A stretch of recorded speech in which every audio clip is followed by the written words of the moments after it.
My dear student, colleagues, and all the viewers who are watching this program live from Facebook page and YouTube channel, I'd like to welcome you all to our International Physics webinar.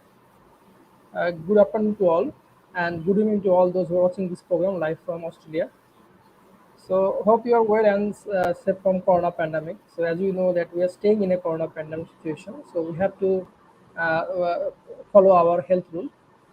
So I think you have already come to know that the Department of Physics, Pabna University of Science and Technology has started its online program, including online international physics webinar, and we have successfully completed our 234th international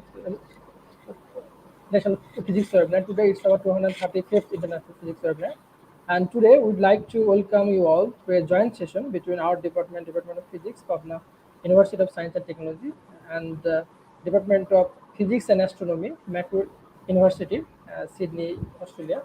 And we have with us here today Dr.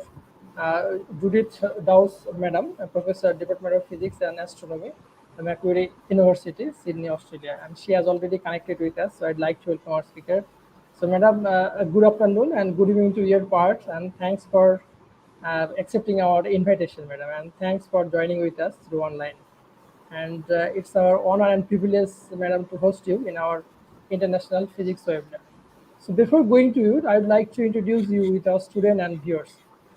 So dear viewers and students, I think you have already come to know the title of today's International Physics webinar. And title is very interesting and exciting. Sensing with nanoparticles and random lasers. Our speaker is Dr. Judith Dawes, Madam, Professor, Department of Physics and Astronomy, Macquarie University, Australia. And you can see our speaker, Dr. Judith Dawes, is affiliated to Department of Physics and Astronomy, Macquarie University, and where he is currently working as a professor.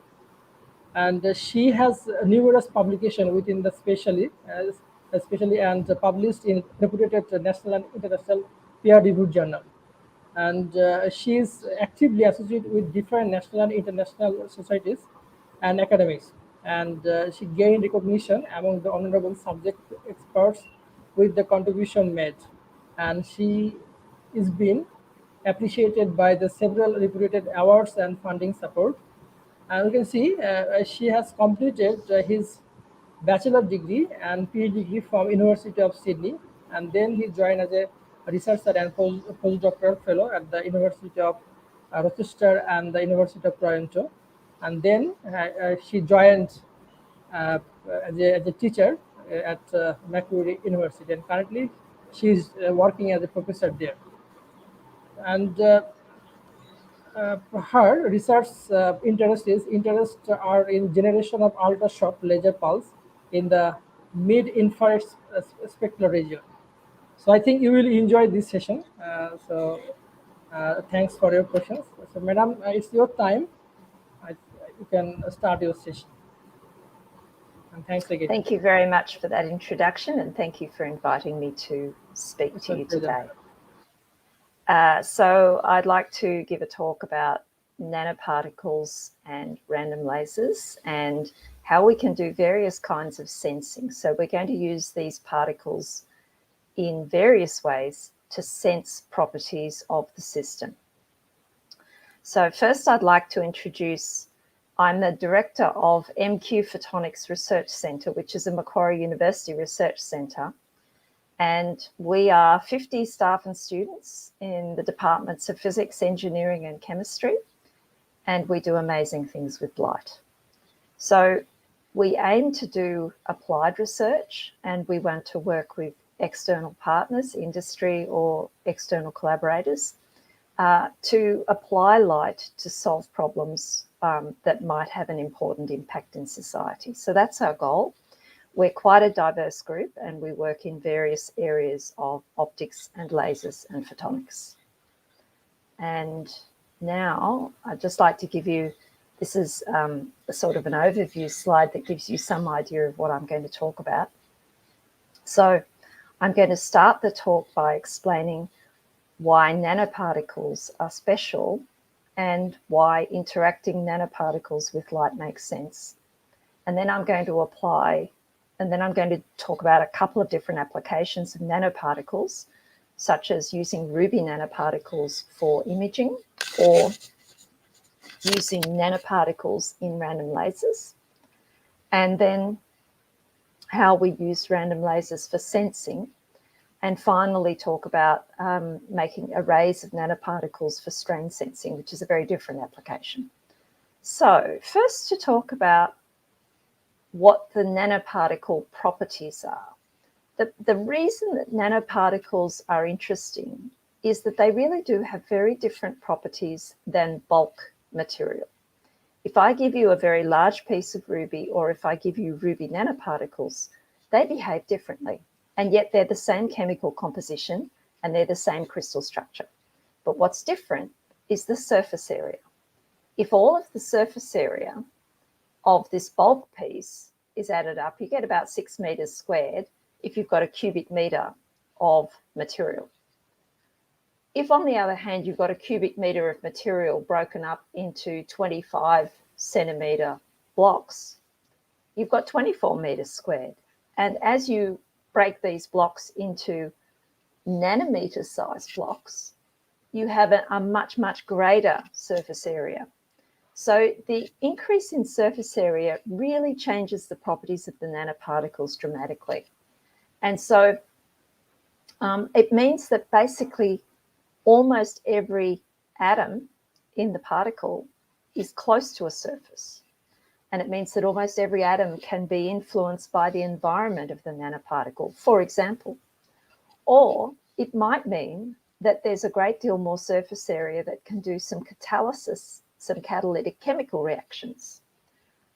It also affects the way the optical emission from these particles arises, because optical emission might be affected by the presence of particles or molecules on the surface of the particles. And so the optical emission could be affected by the fact that there is a lot of surface area and a lot of interaction with the surface.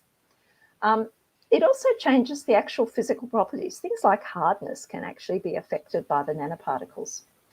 And so when we make nanoparticles from bulk material, we do change the properties. And so this makes them interesting in their own right. It also makes them easy to introduce into the body and into cells. And so because they're nanoparticles, they're small enough that they can infiltrate through the cell membrane and into the cell and then have an effect of some kind.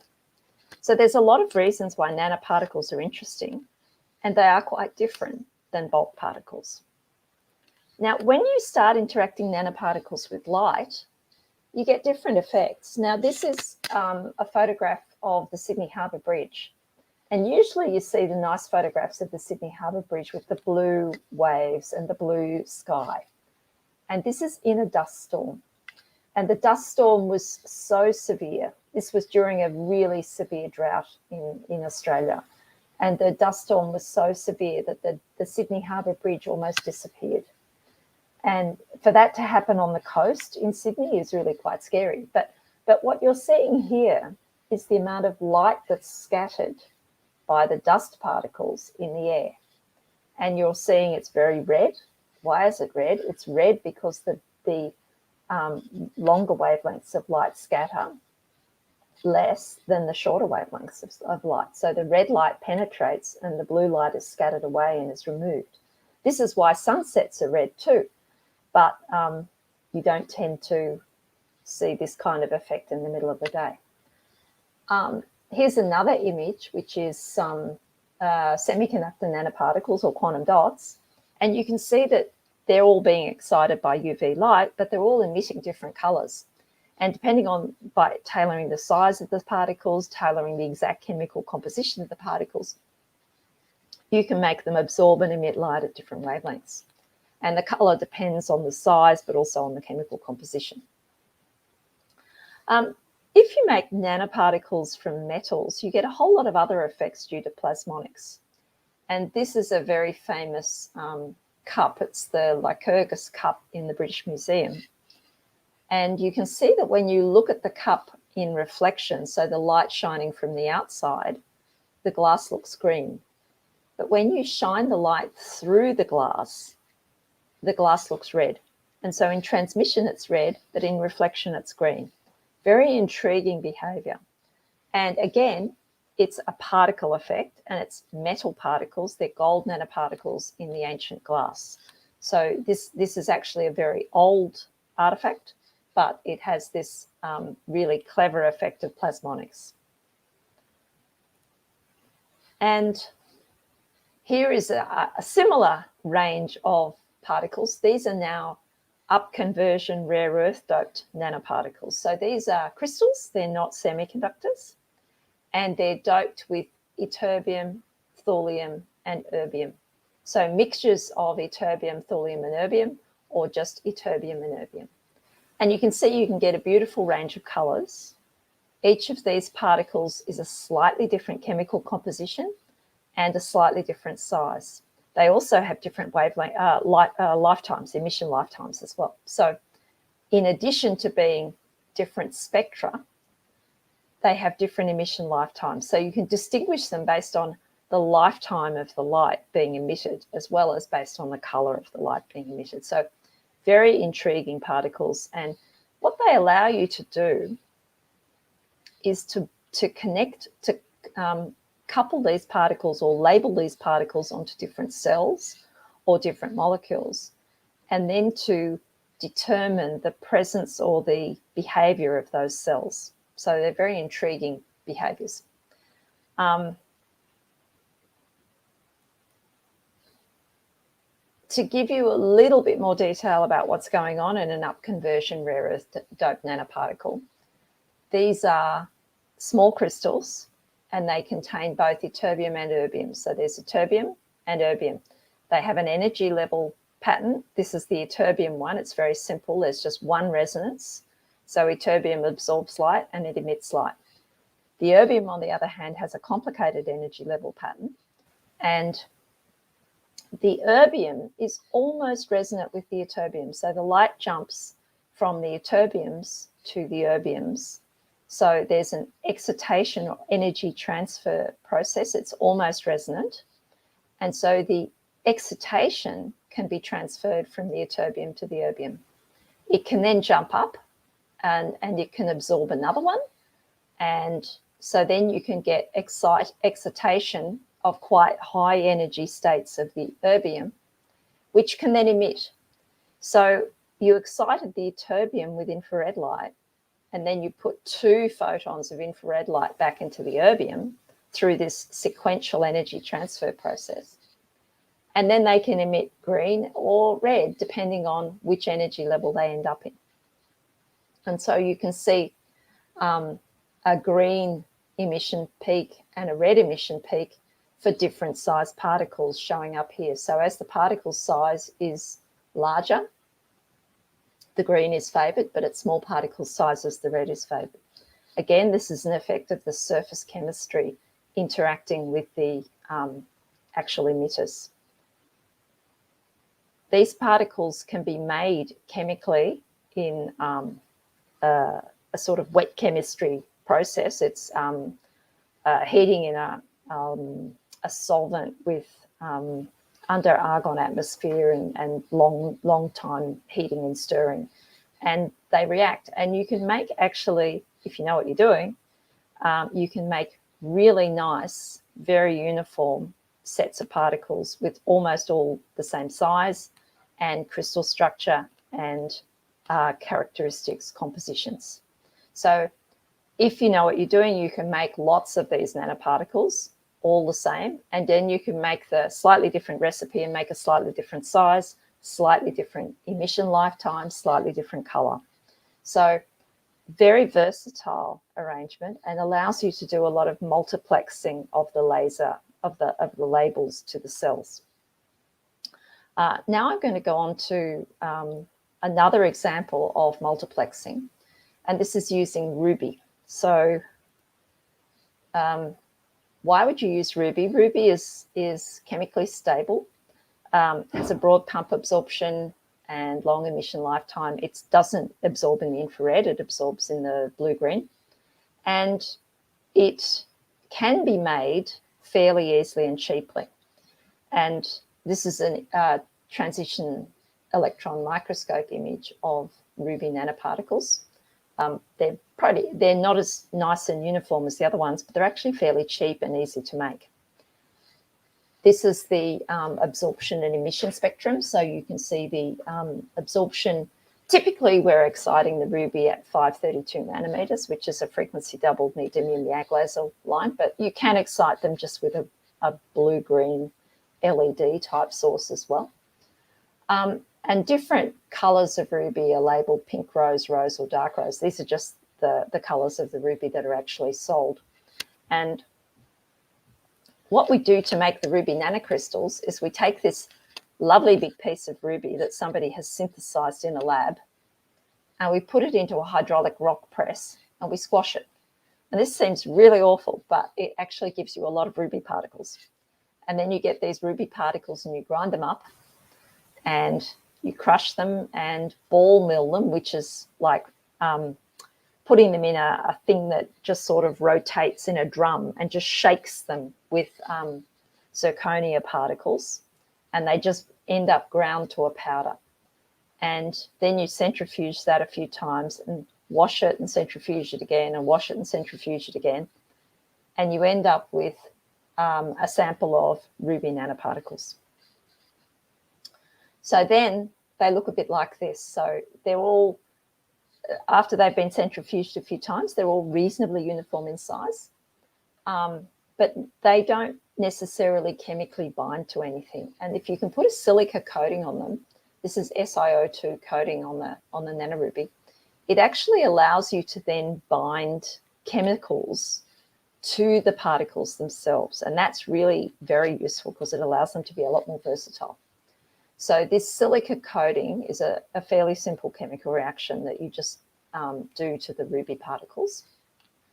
And then you can bind the silica coating to an antibody and then use that antibody to then target the cell receptor that you're interested in measuring or observing.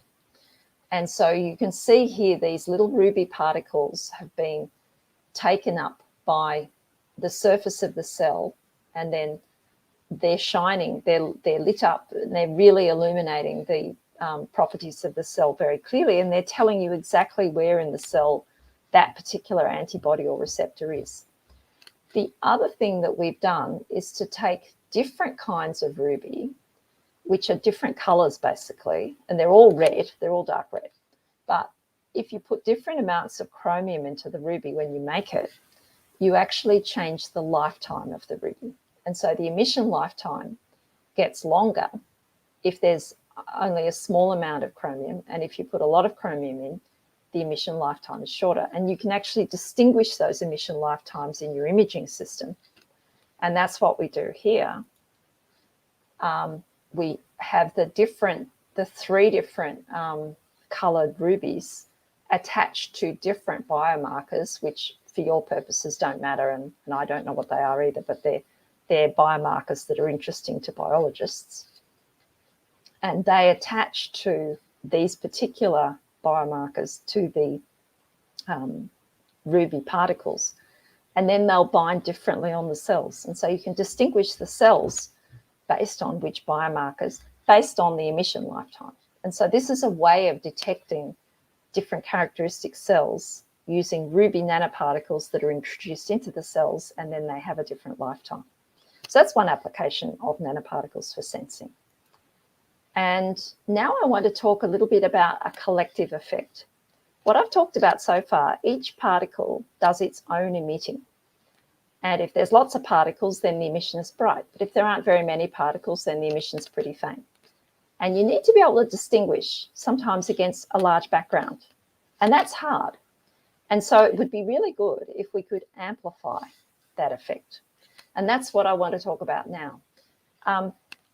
One of my areas of interest is in random lasers. And I want to first explain what the difference between a random laser and a standard laser is, because a standard laser has two mirrors and an optical gain material between the mirrors. And so the optical gain material emits light, and the light travels back and forth between the mirrors, and it's reflected by the mirrors, and it goes backwards and forwards in the amplifier until it's built up to enough power. and then you get a laser beam out through this partially reflecting mirror. When you have a random laser, you don't have mirrors, and you don't have a partially reflecting mirror. You just have the light being reflected and scattered by the particles in this medium and being amplified as it's reflected and scattered.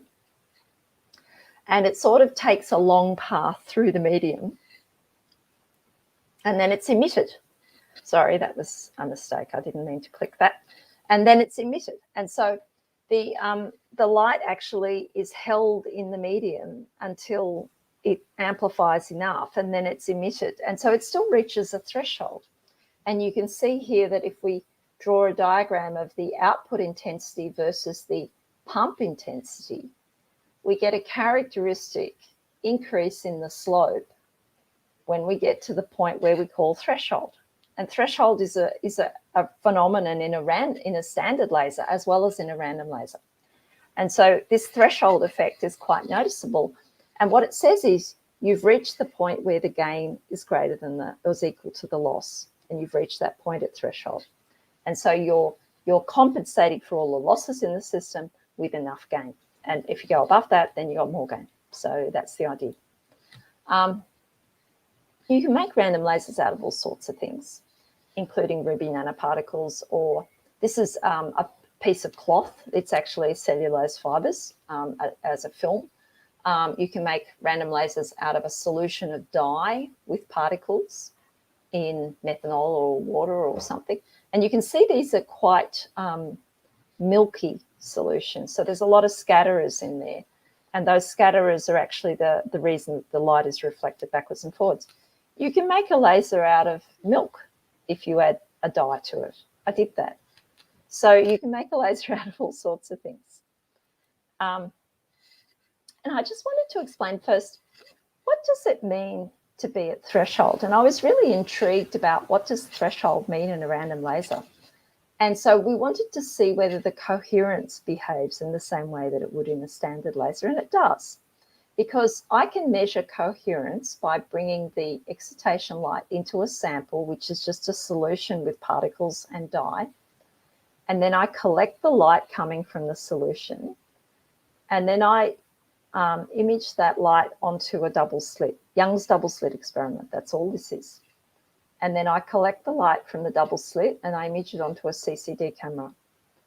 And if I'm below threshold, then I can't really see fringes. So when you put a slice through that CCD camera image, you can kind of see a little bit of a wiggle, but not really. If I am above threshold, then I start to see interference fringes coming from the double slit. And so I can actually see the evidence for spatial coherence in this system. And this is this slit with the interference. On the other hand, if I do temporal coherence measurements, I could do that as well. And again, below threshold, I don't see anything. Above threshold, I see fringes. So here, to do the temporal coherence measurements, I'm using a pulsed excitation. So I'm actually measuring the temporal coherence just of a single pulse of emission, and I'm imaging it onto a Michelson interferometer. But a normal Michelson interferometer would only tell you the interference for a single path length. And what I do is I tilt the mirror so that there's a range of path lengths across the beam. And then I'm looking at the interference as a function of beam delay across the beam. So the beam delay is spatial, but it's across the beam. And so I'm effectively getting a one pulse measurement of the temporal coherence. And this works quite well. And when you look at the behavior of the intensity versus pump energy, you see that there's a threshold for the blue crosses, the green circles, and the red squares. And you can see there's a characteristic threshold. It's slightly different for each of these because that depends on the concentration of the particles. And here, I'm looking at the visibility of the fringes, and I'm looking at the temporal or spatial coherence as a function of fringe visibility and excitation energy. And the thresholds line up, so they correlate with the intensity threshold, which is exactly what you'd like to hear, but it is what happens. So that's really interesting, that the coherence behavior exactly matches what you think a threshold behavior might be. We have also made random lasers using some other kinds of systems. And this one's it's a funny one. It's a whole lot of nanoneedles of diamond. And this is literally a little piece of diamond that's been etched in a certain way using plasma etching. And the plasma etching has made lots of nanopillars of diamond. And if we introduce a little bit of dye solution between the nanopillars, we get the same kind of scattering behavior between the diamond nanopillars that we get for the particles in the solution before. Oddly, this dye solution is really well captured by the nanopillars. It's very hard to extract it. Once it's sucked in there, it's very hard to extract. And we realized that it's exactly like the hairy-tongued bat. And the hairy-tongued bat has an optimal tongue with a whole lot of little spikes on it that absorb the nectar from flowers, and the liquid from the nectar of the flowers just scooped into the area around the tongue by capillary action in exactly the same way that this solution behaves. So it's quite funny that it does exactly what the hairy-tongued bat does. And it works very well as a random laser. And so we see the same kind of threshold behavior and narrowing of the line with characteristic of laser action that we see for the others. And here's what the scanning electron microscope images of the nano needles of the diamond look like. So different densities will have different characteristic threshold behavior, which we can explain. And the areas of the pillars and the density of the pillars are both important. So that's some physics about how random lasers work and about how we might think about particles in random lasers.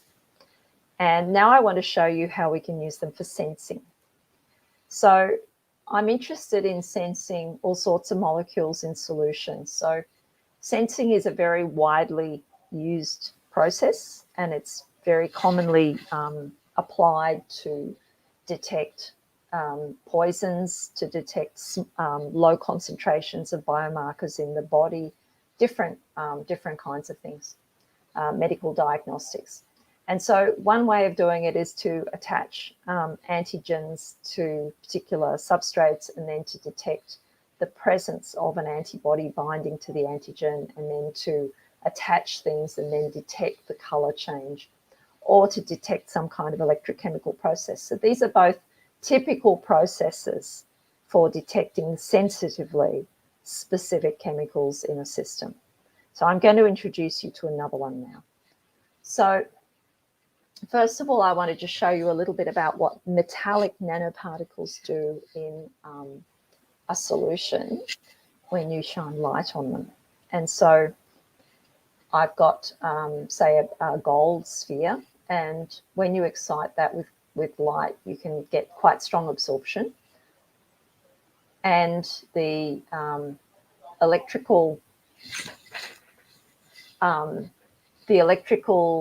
field distribution of the particles is located on the surface of the particles, and there's a concentration right near the surface which is quite high. So this makes a strong interaction with light, and it gives you strong concentrations of the electric field interacting with fluorescent molecules, for example, but also interacting with the light itself. When we add metallic nanoparticles to random lasers, we get a big effect in the things like the threshold of the laser. You can see if I add silver particles or alumina particles, aluminium oxide, there's a very large difference in the threshold and the behavior, that the silver gives you much greater intensity for lower energy. And so, and here the silver gives you a much narrower line width for the same pulse energy. So again, it's a similar kind of effect. And that's because of the plasmonic effect.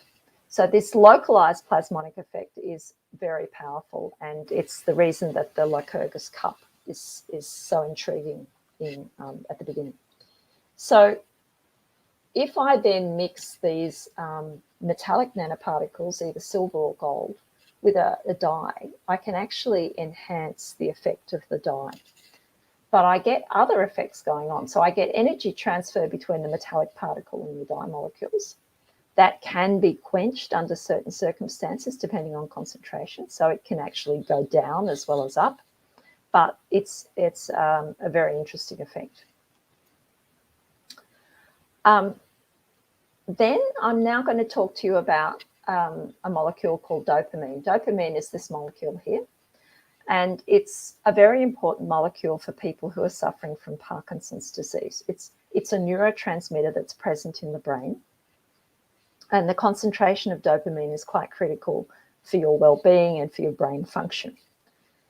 If the concentration of dopamine is too low, then that is one signature of Parkinson's disease, and monitoring it is something that's quite important in the treatment of Parkinson's disease. And it's also quite a difficult molecule to detect because it's so low in concentration. So we're interested in trying to come up with a good way of doing it.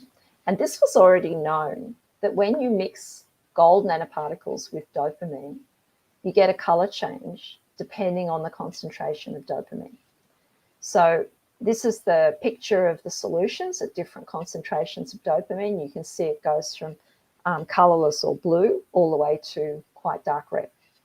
And when you actually look at the spectra, this is the absorption or the extinction spectra of those solutions, you can see that there's a big shift from this peak sort of in the greenish color to this peak over here in the red. So you can see there's a big shift as you increase the concentration of dopamine. This was already known, and what we wanted to do was to see if we could amplify this effect by making it into a random laser.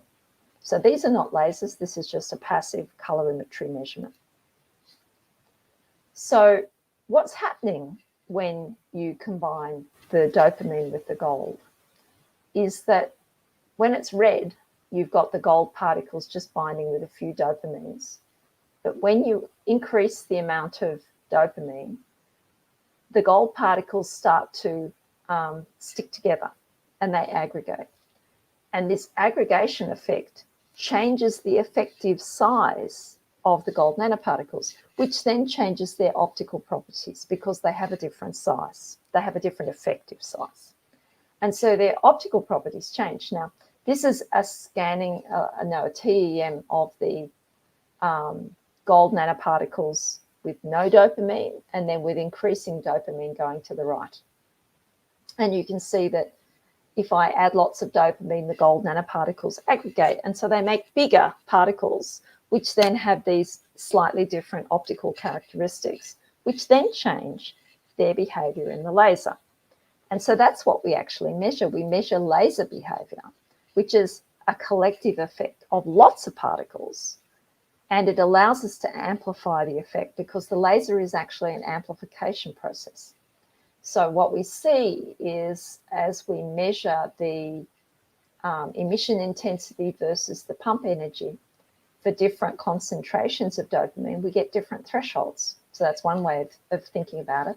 So this is 10 to the minus 7, 10 to the minus 5, and 10 to the minus 2. And you can see that the threshold changes as you change the concentration of dopamine. And you can also see the characteristic laser emission changes. These are 3 different concentrations of dopamine here too. And you can see that the characteristic laser behavior changes for those 3 different levels as well. So the threshold and the other emission characteristics depend on the gold aggregation, which depends on the dopamine concentration very sensitively. And so when we plot the threshold behavior, we can actually detect with a linear behavior over 5 orders of magnitude and calibrate the dopamine concentration as a function of our random laser behavior. So that's really cool. The only problem is that these measurements were done in a 1 centimetre, 10 mil cuvette. And what we want to measure is dopamine, which is present in the fluid on the brain or in the spinal cord. And you don't get 10 mils of that. So you have to be able to measure this at much smaller volumes. So this is what we then started to work on. So we decided to make a random laser in a hollow core optical fiber. So here's our hollow core optical fiber, and this is a very specific kind of optical fiber. It has a photonic crystal structure, and then it's got a hollow core, and then it's got solid glass to make it a bit stronger. But I don't care about the photonic crystal structure. I just need that hollow core, because I need to introduce the solution of dopamine into the hollow core and then allow the light to be guided inside the fiber. And that's what we do. And because we're guiding the light inside the optical fiber, we're using optical fiber to guide the light, we can then reduce the threshold even more. And we're using only a tiny volume of solution, because this is 20 microns across, and we've got one that's 7 microns across. So we're only using picoliters of sample volume to put into this tiny little volume. And so we can use this with much smaller volumes. And we have to do some fiddly fancy stuff at the beginning, because we need to fill this hollow core but not fill all the tiny holes. And so that's done using a fusion splicer that collapses the glass just on the end, but leaves the rest of the glass as not collapsed, so the rest of the fibre does have air guiding. And then we selectively fill just the core with the solution that we're interested in. And you can do that, and then you can see that the guiding actually does allow the random fibre to still laze. And you can also do lasing only with air cladding, or with the filled, or with all filled, and it doesn't work if it's all filled. So if it's core and cladding filled, we don't guide and it doesn't work. If you just fill the core, it guides, which is what you want. And what you notice is that as you add the particles to the solution, the scattering increases the efficiency of the random fibre laser. So it actually works better with particles than it does without, which is quite weird for somebody who builds lasers. So the scattering actually lowers the random fibre threshold, which is interesting. And so that allows us to then reduce the volume of solution that we're using to do the measurements. And that is shown up there, that we can do this with either a 7 micron core or a 20 micron core fibre, and we get very small gain volume, high efficiency and low threshold, and we get directed emission through the fibre. So that's an example of a random laser in a fibre used for sensing. Now I've got one more example, which is particles in an array. And we're doing strain sensing here. So this time we take a whole lot of polystyrene particles that are all very regular in size. They've been chemically synthesized to all be very uniform size. And this is, again, not a particularly difficult reaction to do. It's the kind of chemical reaction a physics student can often be able to do. And we then allow those particles to be deposited on a substrate, just in an array with a single layer, just a monolayer, but really well arranged. And you can see here the arrangement of the particles under an SEM, that they're beautifully arranged, and there's almost no defects in the particles as they're arranged. And here from the side, you can see they're sitting on a substrate and they're very nicely, evenly arranged. So we get them arranged like that. And then we apply PDMS, which is polydimethyl siloxane. And that's a stretchy rubber film. And you apply that, you let it cure. It has to sort of dry out and set, and you wait 2 days, and then you can peel it off. And then you peel it off and you get this, and it's very pretty. It's got this opaline or iridescent characteristic, which is coming from the periodic array of the particles on the glass being repeated in the surface of the film. And so you get this beautiful iridescent feature, which is a function of this particle array size and periodic distribution. And we can measure the characteristics. We can relate it to the grating equation, because it is just a diffraction grating. and we can work out what the diffraction grating predicts it should be. And we can do this in both directions, perpendicular and parallel, and work it all out. And it does exactly what you think it should do, which is good. And we can then set it up and stretch this rubber film. And so you set it up with light, and then you image the light coming through the film so that it gives you this pattern. And as you stretch the film, these are not touched up images. These are the actual genuine images. You start with red, and as you stretch it, you're going to yellow, yellow, green, and green. And this is at the same point. You're measuring at the same point. You're not moving your detector, which was actually just a phone. You're just stretching the film, and you can see that the color is changing because you're changing the diffraction pattern of the film as you stretch it. So you can measure strain, and this is a way of measuring strain. And what you discover, which is kind of intriguing, is that when you stretch in one direction, it shrinks in the other direction, which is weird. So as you stretch it, it stretches, but it gets thinner because it's just a rubber membrane and it gets a bit thinner. So it shrinks in the other direction. So one direction, forward and backwards, pretty well matched overlap, and other direction, parallel and perpendicular, it goes in the opposite directions, which is funny.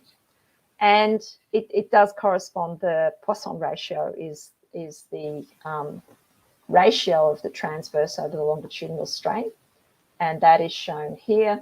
It's 0.5 to 0.6, which is characteristic of PDMS under these conditions that we make it. It is a bit dependent on the recipe, so those numbers move around depending on exactly how you've made it. Okay, so this is a summary of the nanoparticles in sensing. We've got a lot of different effective behaviours that we can optimise using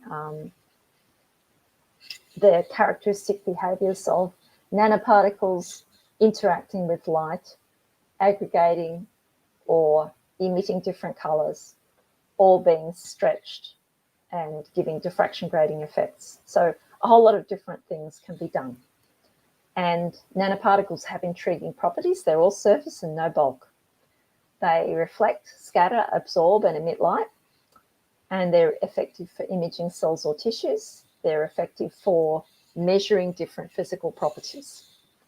And I would like to acknowledge some of my students and collaborators who've worked on these problems. Juan Zakir, Juan Ismail did a PhD with me. Tim Zhao did a PhD with me. Nontanan has just finished his PhD. Han and Corentin and Charlotte were students at another university who worked with me. Eva, David and Andre have been colleagues at Macquarie, and Igor, Eric and Tanya Munro were colleagues at other universities. And we've had funding from Macquarie University, from the Australian Endeavour Awards and from the Australian Research Council. So thank you very much, and thank you to you for listening. So I'm happy to answer questions. Yeah, thank you, madam, for your wonderful presentation. So we have got few questions. So if you allow, we can start our discussion session. So the first question. So do I stop sharing now? Do you want me to stop sharing? You can stop share so that you can see also the question. Okay. Okay, the first question: why can't we see quarks? Maybe this is. Oh wow. Okay. All right. So when you say the word "see," that's what you want to ask yourself: is what does "see" mean? And you want to actually seriously think about what does "see" mean in this context, because a quark is not something that's going to have a scale of the visible wavelengths that is going to reflect light to your eye. Quarks are too small to do that. But also, do they even interact with light in a way that can do that? And the answer is no. So see is subtle. So if I tell you that I see these nanoparticles, I don't see the nanoparticles, they're too small.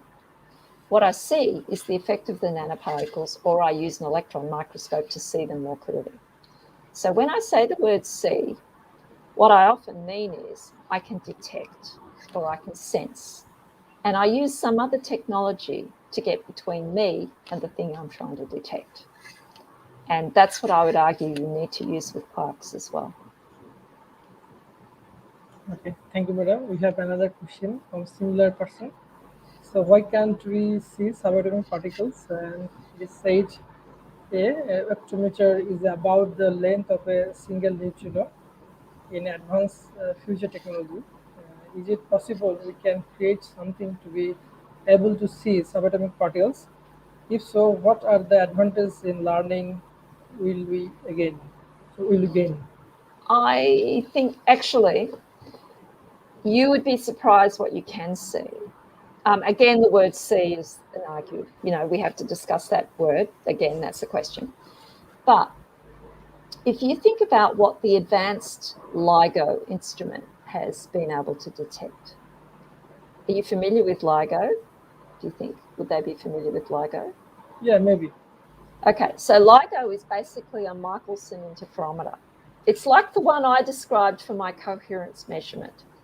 It's got two mirrors and two mirrors perpendicular to each other, and the beam goes this way and the beam goes that way. And there's a beam splitter, and then you interfere the beams on each other. Now, instead of building one on my lab table, which is, 50 centimeters long, what if you build it to be 4 kilometers long? And what if you build it so that the whole beam path is in a vacuum and it is super stabilized using very thermally stable materials that don't expand and contract with temperature? And you actually design the detectors so there's no noise. There's less than shot limited noise. And you do the mirrors so that they're super, super reflective. So they're as high a reflectivity as you can possibly imagine so that you don't lose any photons. And so every photon is reflected. So that means you can reflect it backwards and forwards a lot. So you get a very high Q cavity. So if you do all of that, then you build a Michelson interferometer. And that Michelson interferometer then becomes sensitive enough to detect the presence of gravitational waves moving through the Earth and very slightly distorting the shape of the Earth as the wave propagates through the Earth, coming from the collision of two black holes a huge distance away. And as the shape of the Earth distorts very slightly, you see the movement of one mirror on that cavity, on that Michelson interferometer, move by less than the diameter of an electron. And you can detect that with light, which has a wavelength of, billions of electrons. And you can detect less than the diameter of an electron using light that's 1 micron wavelength. And the reason you can do it is because you get every part of that technology right. And then you're looking at very, very small phase changes of the interference pattern.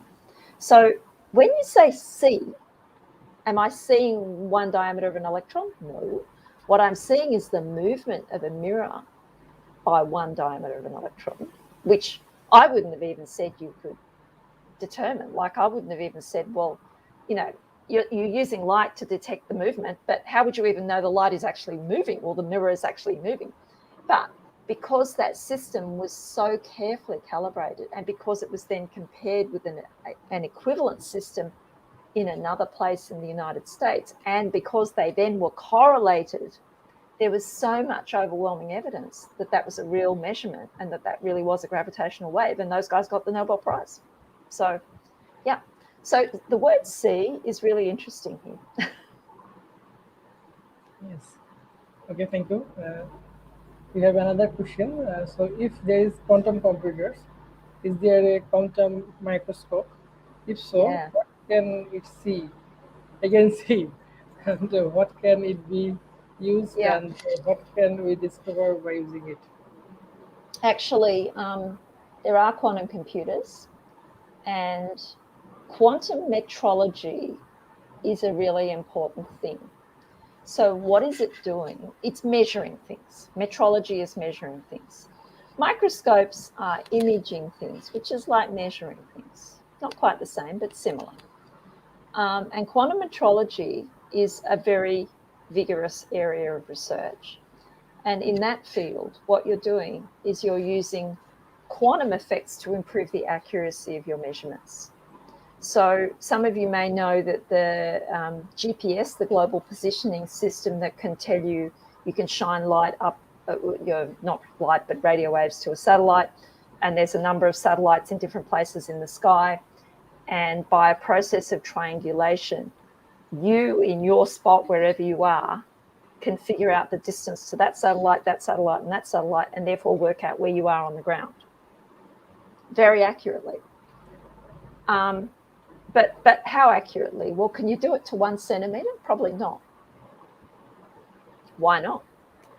And the answer is your systems for correlating to the different satellites are not accurate enough to allow you to do 1 centimetre accuracy, but you could do, I don't know, 1 metre accuracy or something. I don't know what the limit is, but you can't do arbitrary accuracy.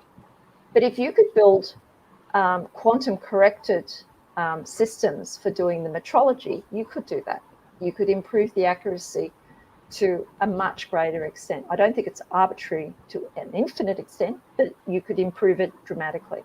And so being able to do a quantum layer of measurement allows you to improve the accuracy of your measurements, or to multiply the number of measurements you can do in one go, which is also quite useful sometimes. So microscopes, specifically, I'm not aware of a quantum microscope, but I'm aware of quite a lot of quantum applications in measurement. So I think it's only a matter of time. Okay, madam. Thank you. We have another question. So why random lensing is highly scattering media doesn't occur by CW optical pumping? Yeah, that's a good question, because it's typically not by CW optical pumping. I think it could be, but most people don't have access to the kinds of lasers that would allow that, because you need a high gain. And the reason is that you've got to get the gain exceeding the loss. And in a highly scattering medium, the scattering per se is loss. It's sending the light in random directions. Now, in a standard mirror laser, the light is going in a particular direction, so it's concentrating the light in that one mode. In a random laser, the light is going in random modes. Some of the modes are good, but they're not all good.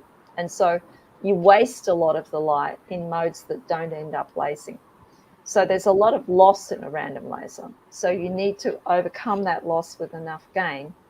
And that's why we tend to use pulse lasers, because we can Q switch the laser, which then allows you to increase the stored energy that then increases the energy in a pulse. And then you wait for a while, and then you get your next pulse when you've stored up enough energy to get the next pulse. So a Q switch process allows you to store the energy in the laser and then switch it out in one go to get a much higher pulse energy, which then allows you to reach threshold for the random laser. So yeah, it's mostly the need to get enough gain is the answer. When I build my fiber lasers, I can improve it a lot, because my fiber lasers are guiding in one dimension, and therefore they're not losing the light out the sides because they're guided. So that reduces the threshold by a factor of 1,000. Makes a big difference. Okay, thank you, madam. So we have another question in inbox. So this is a simple question. So what is random lasers? I can't see that question. Is it? Oh, anyway, what is a random laser? Yes. It's effectively a laser that does not have the mirrors. So it's a laser which uses scattering to provide the feedback for the gain to amplify. So it's a laser that has random modes, and the light is reflected by scattering of particles in different spots. It takes random paths inside the medium, and those random paths can be amplified by propagating through more and more of the gain. And so then it's random because I don't know which spot is going to lase, and I don't know exactly the wavelength or the mode that is going to lase for any given pulse. So It's random in two senses, both spatially and frequency. Okay, thank you, madam. And there is Yeah. another question. So, can silver nanoparticles in the nutrient medium replace autoclaving of the medium? Okay, I'm not a microbiologist, so you can't trust my answer. You can use silver to sterilize to some extent, and if you irradiate the silver with UV or blue light, then you're getting an increase in the electric field locally, which could be enough to kill bugs. But I'm not a microbiologist. You can't trust me. Sorry. Okay, madam. Thank you. This may be the last question. So, what are the best sources and website videos and books to learn more about advanced microscopy? I'm not sure. Because there's a lot of different kinds of microscopy. There have been Nobel Prizes in the recent past for stimulated emission depletion microscopy, which is one of the areas of microscopy that's particularly good. So you could look up the Nobel Prize speeches that are on the web and see, and then look up the papers that Stefan Hell wrote about STED microscopy. Based on, you'll find those in the Nobel Prize source. So that's one area. And that depends on getting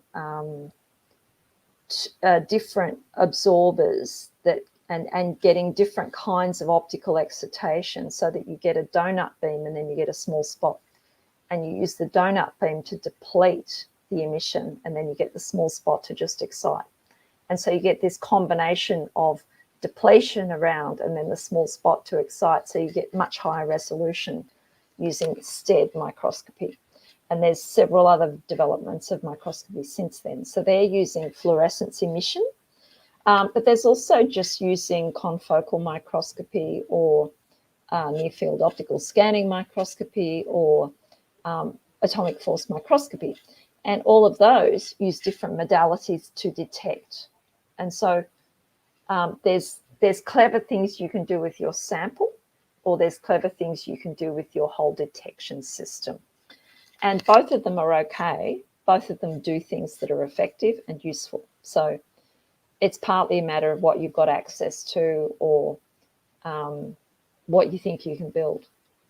And just to give you an idea, my nephew is an engineering student. He's just built himself a very simple scanning electron microscope in his garage. Now, he's an unusual engineering student, but he's just built one. So it is possible.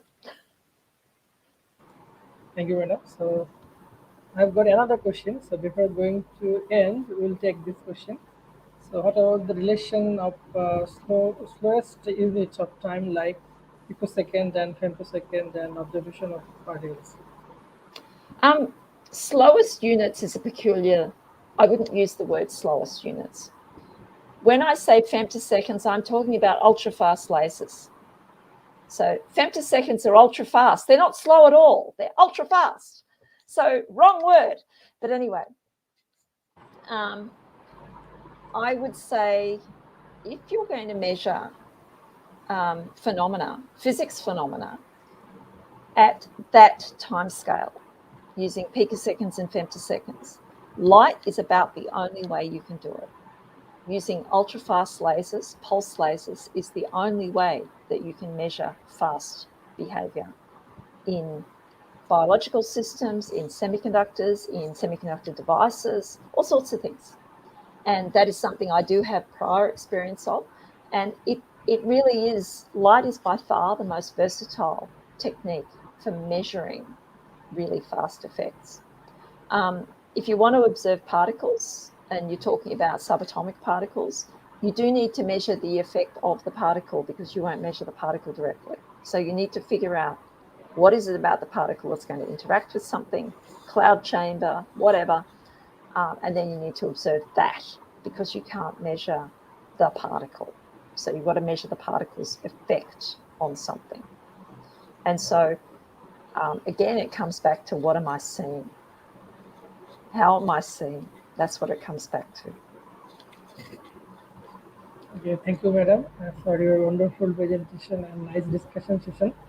It was a great opportunity for us students and the viewers to learn a lot of things about the sensing nanoparticle and then random ledgers. So thanks again for giving us this opportunity to arrange such an important webinar with you. So bye for today. Hopefully we can arrange another important webinar with you in near future. Okay, thank you. Bye. Thank you, madam.